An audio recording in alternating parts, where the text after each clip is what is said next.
Welcome to the Josh Bolton Show, where we dive into interesting and inspiring conversations. And now, your host, Josh Bolton. Welcome, everybody. Today on the show, we have Ben Winter. We're going to talk about some team building tactics, his book, what to expect. You know what, Ben, you fix it later. We're going to go about how he came to epiphany of expectations and how to essentially deal with them. Here you go, Ben. Take it away. Yeah, so the book is called What to Expect When Having Expectations. And it's one of those interesting things where most people don't realize they had an expectation until it's going unmet and they get upset about it. And that was kind of the epiphany part where you just said, and I came to that realization that the only time I'm upset is when an expectation is being met. And it was cool because I came up with this idea, but it didn't really solve any problems. And I was like, well, you can point out a problem all day long, but until you can solve it for people, it doesn't matter. So I sat down with the expectations. I created from there a flowchart, and I started at the top of the flowchart where it's like, you're upset. And, the first question that I ask is, did you know you had the expectation? And a lot of times people don't even know they had the expectation. And sometimes that's because, maybe they were raised a certain way and that particular situation hadn't come up until they were at this point as an adult. And now all of a sudden it's like staring them in the face and they're like, oh, I'm like becoming a parent for the first time. Like, you don't know what your expectations are as a parent until you become one. And right. And then it's like, well, I sound like my mom, or I sound like my dad. And I said I would never sound like them, but here we are as adults sounding exactly like our parents, because that's what we know. That's how we were raised. So I just kind of worked my way through this flowchart and kind of found all the nooks and crannies. And, one question that always has to be asked is the expectation reasonable? Like, I'm out there in the world driving around town and I can't stand how people drive. Oh yeah. I can't do it. But is it reasonable for me to expect them all to drive the same way? And absolutely not. We all took the same driving tests and we all had to pass them to get our license, but the interpretation and all of that sort of thing, like, it's not, there's no way to have millions of drivers all kind of think the same way. It's impossible. It's hard enough to get 100 people to think the same way. Yeah, even 10. Right. So yeah, it's like immediately on my flowchart when I get to, like, in traffic, when I get to, is my expectation reasonable? It's I have to repeatedly tell myself, no, it's not. You can calm down now. So I went from being angry in traffic for the entire trip to 10 seconds here and there. And then I'm able to calm myself down because I've been practicing this for a while. Just checking. You're in California, right? I'm in Colorado, actually. Oh. Yeah, Denver, Colorado. Okay, so it feels like California because so many Californians have moved here, but oh yeah, it's going to be a lot of states where it's going to be like, well, we were good until about 2020. Yeah, no, we've had, like, you drive around, you see California plates, you see Texas plates, you see Florida plates, and it's like just people from all over the country have moved to Colorado. It's crazy. It's crazy. Yeah. But the reason I was just asking, because in California, like, no one uses their blinkers here. I don't know if that's the thing over there. Sometimes, yeah. It's an issue. Yeah, but it's probably just Californians just driving around like idiots. It's possible. I don't know. And the crazy thing is, like, to pass your test, you have to do the prim and proper lights, lights and everything. And then the funny part is, when I did my driver's license, got my license and all that, and I'm driving home in my dad's Cadillac DeVille, he's like, all right, quick rule of thumb, never use your license, your like signals. He's like, you just got your license, you don't use it. I'm like, what? That's yeah, okay. I'm like, I just went through this whole thing, and he's like, yeah, that's California. It's a sign of weakness. Don't do it. That explains a lot. Thanks for letting me in on the secret. My like, I don't use it until I'm about to make the lane change. Like, I don't sit there and like turn it on and announce that I'm making the change. It's like, I'm coming over, here's my light proving it. And because otherwise people do, they just close that gap. They're like, nope, not letting you in. I'm like, so I get it. I get why people are like, don't use it, just do it, because otherwise they'll take the space away. But that's not how it's supposed to work. It's not. So give me a basic foundation of what you learned, like the different expectations in your flow chart, because I don't have it in front of me to look at. So yeah, I'm trying to visualize it. Yeah, so it works for any expectation. So, we'll get upset at something stupid like traffic, but we'll also get upset at like a loved one who's not doing what we asked them to do. One example that I put in the book, which I think everybody can probably understand, is, the wife's cooking dinner and the guy is watching sports ball and she's like, honey, take out the trash, right? That's a simple request. If anybody that's been in a relationship long enough, they've had something similar. And, he says, okay, from the other room, but then he doesn't do anything. And as time goes on, she just gets more and more upset that he's not doing it when he has every intention of doing it. The problem there is that neither one of them was, cognizant enough to actually like ask questions or provide more details and really set those expectations and get buy-in. She could have said, hey, honey, can you take the trash out right now? I just put fish heads in there because I'm making dinner and our guests are coming over and I don't want the house to smell. Right. Then. Yeah, it'd be easy to get up for that one. Exactly. She's specifying why now. She's specifying the when and, the whole situation. So it's very obvious. And he could have said, yeah, I'll get that in about 2 minutes when this half is over. Yeah. Commercial or something. And that's called communication. That's called negotiation. That's what we should be doing in the world. But instead, she's sitting there getting pissed off that he's not doing it yet. And he's going to wait till the end of the game or halftime or whatever it might be. And, I'm not letting the guy off the hook in any way, shape, or form, because he could have said, hey, can it wait until after the game? He could have asked questions. And again, started that whole process of communicating. And so, in expectations, sometimes we'll have them on ourselves. Say, I'm expecting myself to go to the gym every day this week. And then you don't go the next day and you're like, I suck. I don't go to the gym. Right. We get upset at ourselves and the expectations we set on ourselves. And, it goes back to one of the questions, is it a reasonable expectation? And, something like the gym, if you've never gone to the gym, how can you expect to go every day of the week? Maybe it's like, I'm going to go to the gym for the first time because I've never been. That's a good starting point. Or I'm going to go to the gym tomorrow, or I'm going to go to the gym Thursday, whatever it might be. That's a great way to start. A lot of people, they put on themselves like, I want to be a millionaire. I'm like, okay, sweet, do it. But don't expect it to happen tomorrow if the most you've ever made in a year is $50,000. Right. Right. So, you can't go from 50,000 a year to $1 million a year unless, there are people that do it. I'm not saying it it's has impossible. Happened before, but it's really hard. Yeah. Most people have to work their way up. They have to create more and do more over time. And, business owners are one of those prime examples. I'm going to open a business. I'm going to turn on my website and I'm going to be a millionaire. Woo. Except nobody knows you exist. So you're not going to be a millionaire. Deal with it. It takes some business owners 10, 15 years to get to that point, 20 years. Yeah. Some never reach it. But you have to look at where you are and decide, is it reasonable for me to set an expectation or a goal or something that's, it's got to be somewhat reasonable. And then when you don't get it, you can take that step back. Well, was it reasonable? It like truly feel it out, look at it, dissect it. Was it something that I could have achieved? And then maybe there's some other expectation that was in the way and why you didn't actually get there. So, but a lot of times, people, they'll get upset with a coworker or a family member because they're not doing what you asked them to do. But did you ask them to do it?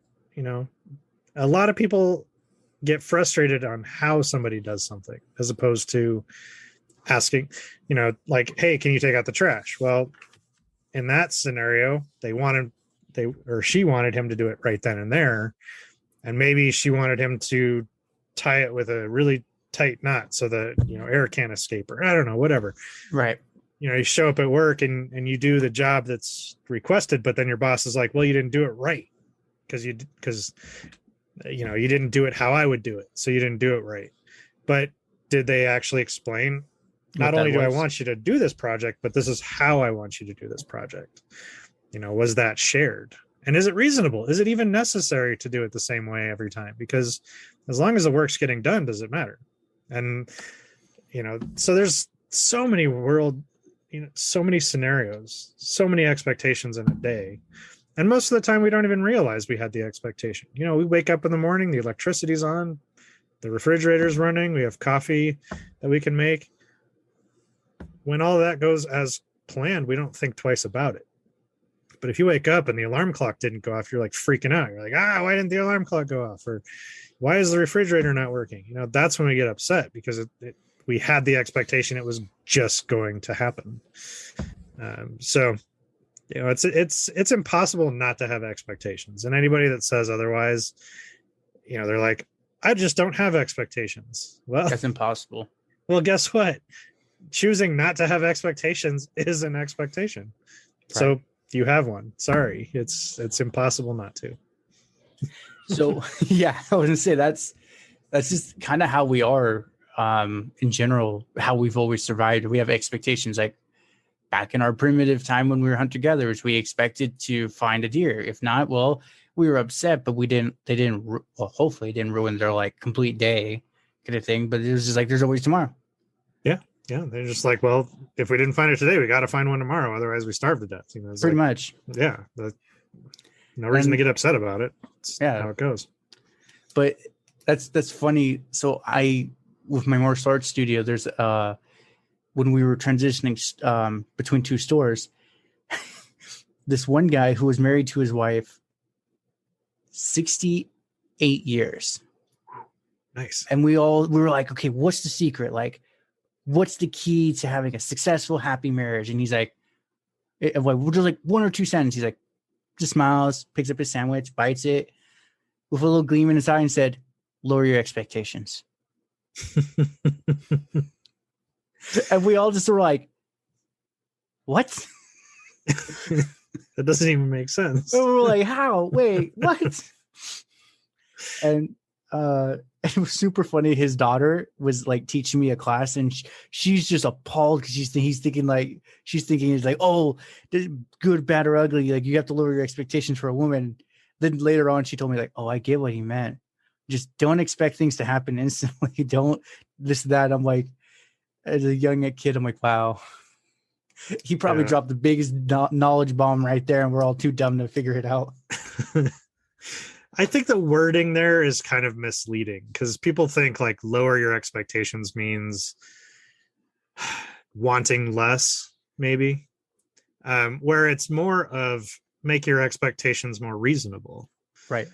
I think that's probably the better explanation to that is, you don't want to be in that relationship expecting them to read your mind and do everything you ask them to do. It's like, okay, let me reel it back and say, we're going to set expectations of each other, but we're going to discuss them and come to an agreement, as opposed to imposing our expectations on others. Right. Like that's the big key is like, yeah, you're going to have expectations, but the other person's going to have expectations, and somewhere they're going to meet. And the times that they don't, those are what we call deal breakers. And that's usually a relationship ending thing. But yeah, I don't like the terminology lower expectations. I think it's more just making them more reasonable. Yeah. I mean, but it's still valid, because you got to be able to work with each other.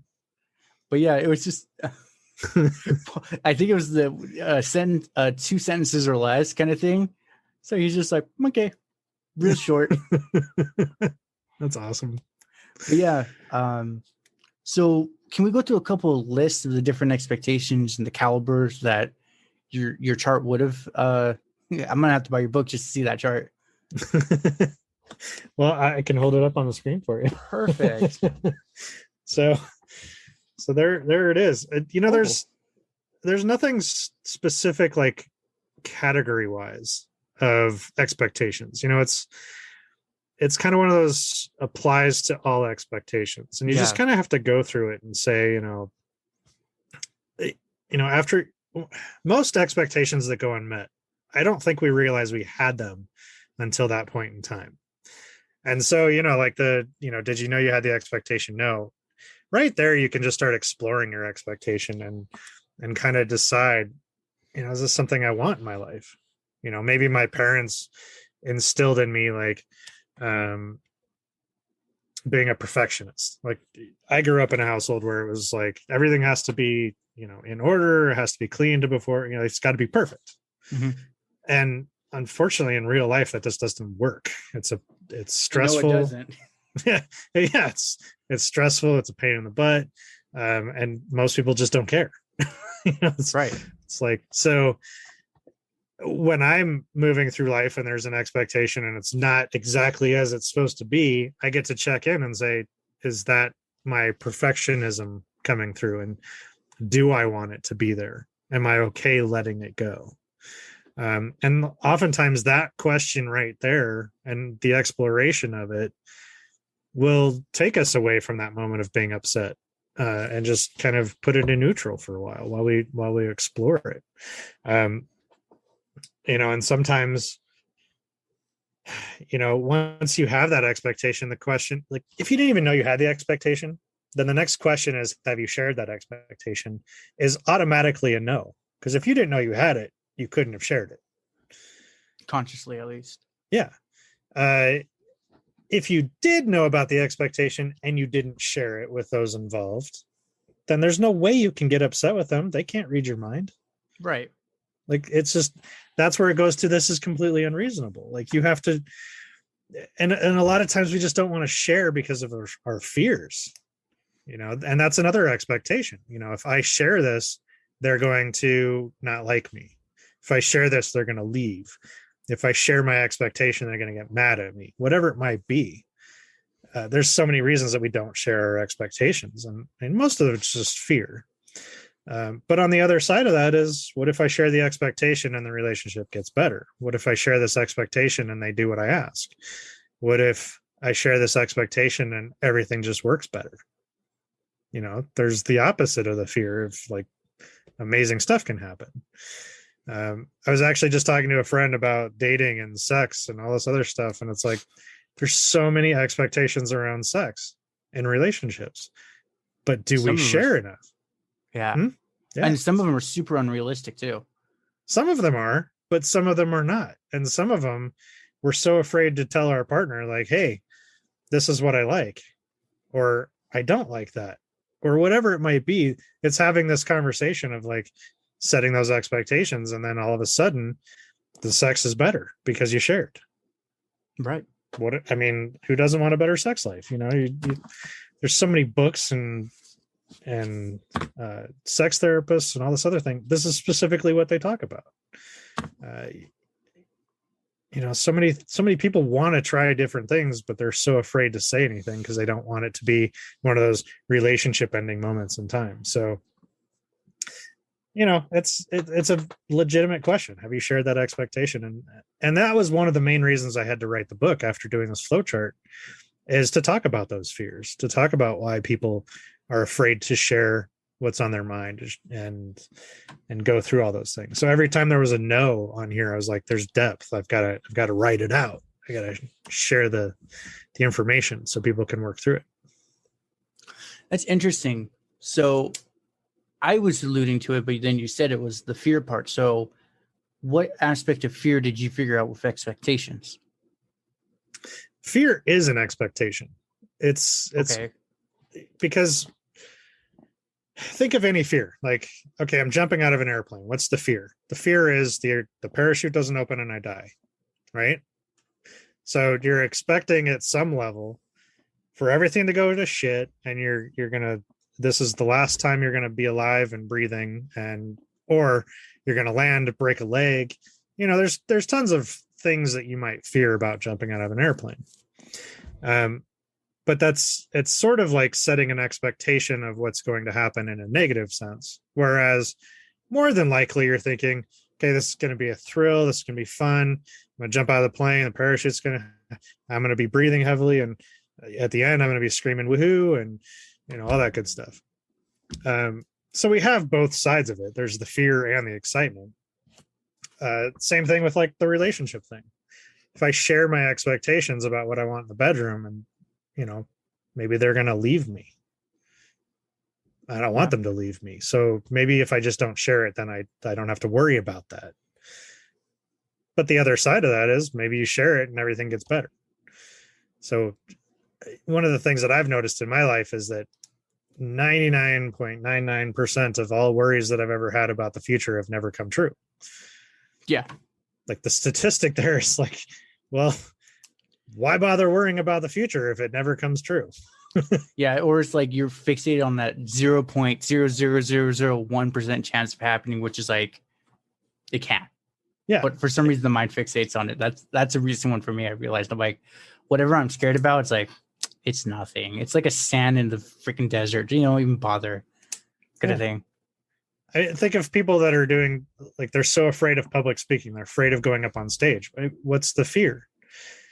All the fears that you can think of standing up on stage and being in front of a room, those are all possible expectations of the future, possible outcomes. But what if none of them happen? I want to say, but there's also what you're not taking into consideration is maybe that one speech starts you on a whole different path in a good way. But exactly. you're too scared of, I'm going to look like an idiot and spill coffee on myself. It's like, we're human. Shit happens. Yeah. You know what? That's where my improv background kicks in. I'm like, hey, everyone, guess what? You are saying spilled coffee. I didn't bring a change of clothes, but I still have to do this speech. So take a look, get it out of your minds, and let's move forward. Like, right? It's like you address it, it's done. Like nobody cares. They don't. And that's the biggest one, going on expectations and fears. I never realized how much people don't care about you. They only care about themselves. So true. It's like, it's one of those, it hit me hard at a certain point, especially where I work as a night shift janitor for a grocery store, especially with the 2020 like grocery store buyouts stuff. I realized at a certain point, like I totally forgot. I was just nighttime. We can pretty much wherever we want. By like the store opening, we're like leaving like Dracula. We're just slinking out of the store to our car. But we had to work longer. And it was like, I didn't have proper clothes. I like had a Metallica shirt on. I had like scary, like a mask on because that's when they had us. No one cared. And that's when I realized, I'm like, unless you directly affect them, but even that, they don't care. I'm like, literally, people don't give a shit kind of thing. And that was a big fear for me, or expectation with you is like, I will never make people happy, like this and that. And I realized you can't make everyone happy. It's impossible. So just make yourself happy and the few around you happy. And that's more realistic. Yeah. And especially in today's day and age, people, they're out there. They're concerned about how they look. They're concerned about how they're acting. There's people with their video cameras taping like the Karens of the world so that they can put it on YouTube. But it's even then, like I've probably seen a bunch of these videos and I can't recall who these people are. And I don't really care. Like, right. Nobody cares. Interesting situation kind of thing. It's like, yeah, that's cool. But it's like, I don't care. Yeah. And now I'm going to go on with my day. I'm going to do what I was going to do anyway.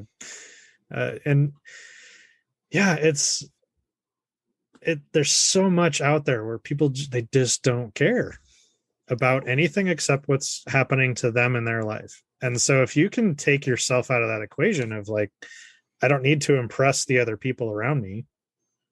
Right. Because I'm making me happy, then, it doesn't matter. It really doesn't. And that's a big one. Probably people are sitting there going like writing down like, oh my God, just don't give a shit. It's like, well, yeah, you don't want to be a total idiot kind of thing, but it's just one of those, well, the reason I wanted to start this show, God, like 4 years ago, but I was scared of the like air quote Twitter mobs back in like the early 2017, 2018, where they were just taking podcasters down left and right. And I was scared and I never did. My expectation is they're going to come in, they're going to cancel me, take me away from my job, security and income. And then now I'm like, oh, God damn it. Please like cancel me. That's free PR. Kind of right. Yeah. You'd be lucky to be, successful enough where people are coming after you sort of right thing. Like that's kind of like the new measure of success. How many haters do I have? right. How many are literally starting a Facebook group and saying, screw Josh? It's like, yes, continue that. I'm making it. Woo. But yeah. But at the same time, the people who do care are the people who are closest to us, our family members, our loved ones.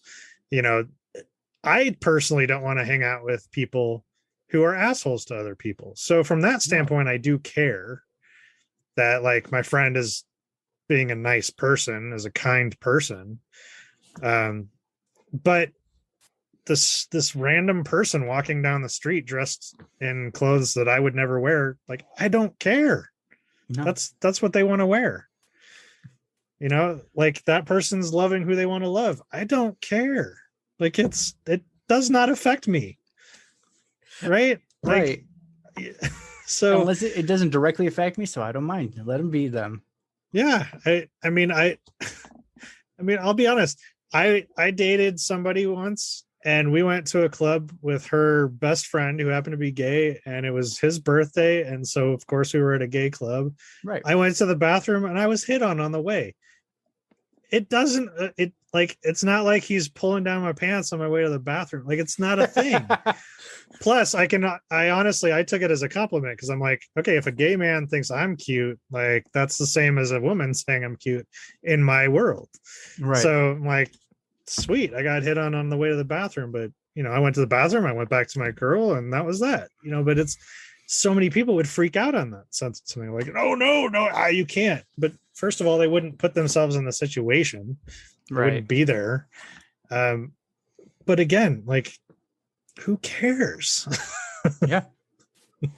That guy was at a gay club. He probably thought I was gay. Like, yeah, it's a natural thought, right? Yeah, if you hear it's like 99% chance you're gay. So it's like, hey. Yeah. So, maybe later he saw me like with my lady and whatever. Who cares? Right. He doesn't care. No. It's like, oh shoot, wrong one. All right, next one. Yeah. I'll get the next guy who walks by. Whatever. I don't know. So I think some people care too much about what other people are doing, and that causes problems. And then to most people, they just don't care what you're doing. As long as you're not hurting others, nobody cares. It's like the 5-10% out there that are caring too much for the rest of us, and it's because they're trying to avoid their own lives. They're not happy with their own lives, so they're trying to take it out on others. Do you think that's a expectation too high for themselves? They know they can't achieve, so then they take it out on others because they can't achieve it? To some extent, absolutely. It goes back to, most likely it's a subconscious thing, and it probably goes back to how they were raised, where you're never going to be good enough, like you're not smart enough, like whatever was told to them when they were kids. You're never going to amount to anything. You suck, you're stupid, whatever it might be. They're going to grow up thinking those things on a subconscious level. So when they're out in the world and they're not successful, but they think they should be, whatever that looks like to them. Because when they were kids, it was their parents' lack of success was taken out on the kid. They're now taking it out on others as an adult. Mm-hmm. They're not thinking about it. It's just, that's what's happening. And there's so many scenarios, but that's typically what's going to happen is they're just sort of lashing out at others because they're not happy with their own lives. They're expecting more of themselves and they're not getting it for some reason. And maybe that's society saying you should be more, you should be happy, you should have the house with the picket fence and the 2 dogs and the 2.5 kids or whatever it might be. Whatever the American dream is, it's one of those things where we put so much pressure on ourselves because we watch reality TV, because we watch regular TV, because we have social media, we compare ourselves to others. And then when we don't have what we think we should, unfortunately, a lot of what's been taught in this world is victim mentality, which is it's your fault, not mine. Yeah. You're the reason I'm not successful, not me. And unfortunately, we need to unlearn that and say, I'm not successful because I didn't do what I needed to do to be successful. It had nothing to do with you. You know, if I write this book and it doesn't sell to anybody, I have nobody but to blame but myself for not getting the word out and marketing and, doing things like podcast interviews to say like, hey, maybe this book will help you in your world. Who knows? But if I go through life and I don't sell any books, that's on me. That's not on the rest of the world. I didn't do what I needed to do.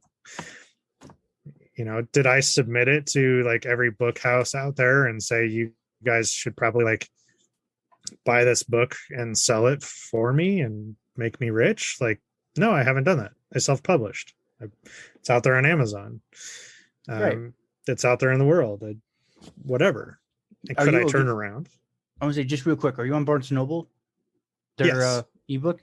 Yeah. Okay. Good. Yeah. So it's all out there. It's just one of those things where so many people are like, I don't have success because you screwed my life over. No, sorry. That's not how it works. That's okay. I don't think he would mind me talking about him. If anything, he'll just have to listen to this episode and complain more. There's a guy, we'll call him John. It's not his name, but we'll call him John. Complains about everything in his life. Total victim mentality. And he's like, oh, I was forced to come to work. I'm like, dude, we're in California. It's an at-will state. If you wanted to stay home and not call, they can't hold that over your head kind of thing. Like, no one forced you to do anything here.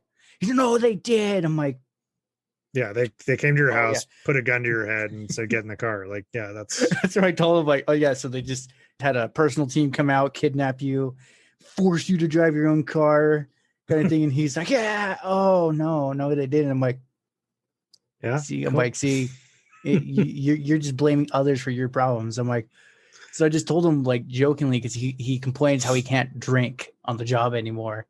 Because he's like, back in the 90s, I used to do that. I'm like, dude, that was like 30 years ago.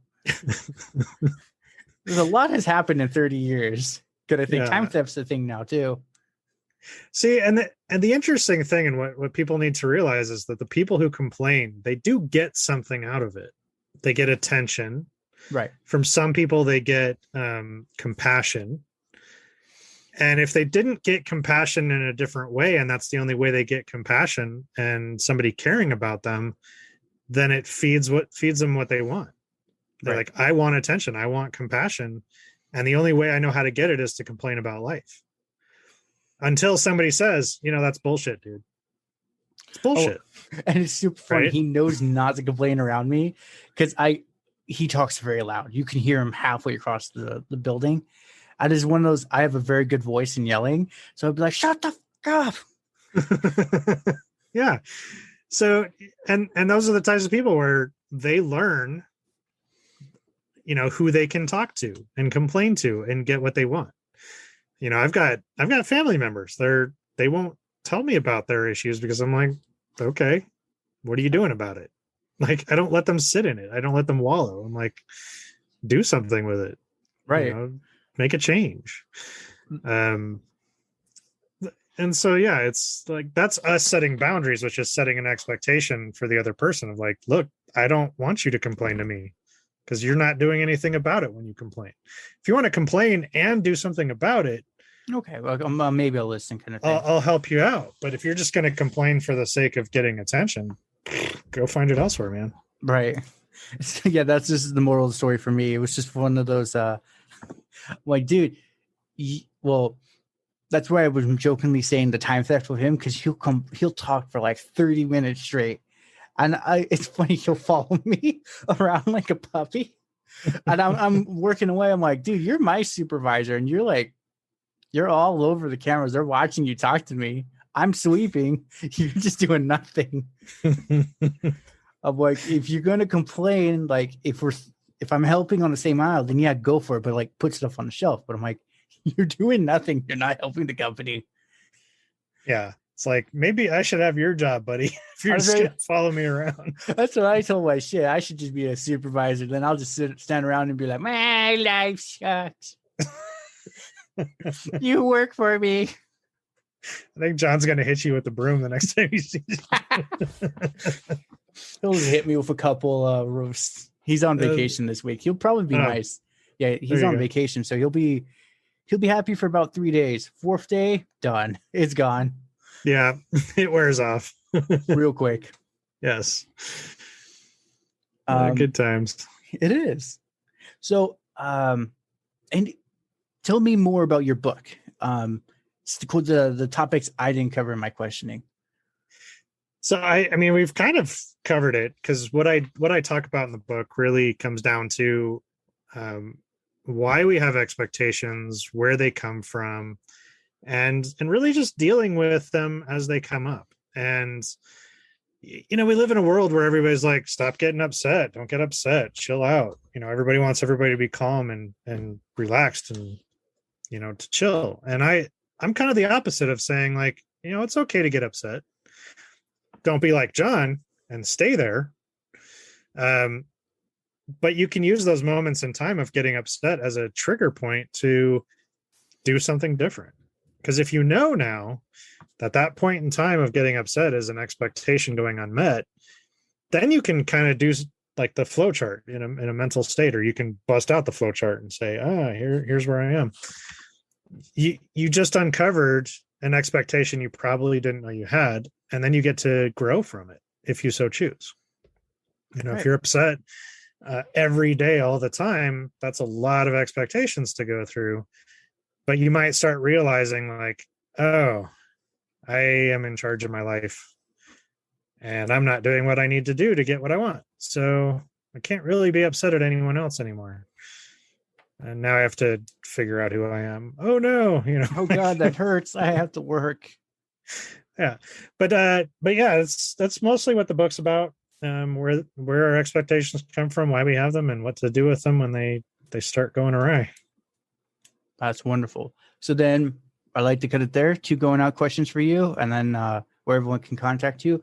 Other than work, what have you been doing during this lockdown time of COVID to keep yourself busy?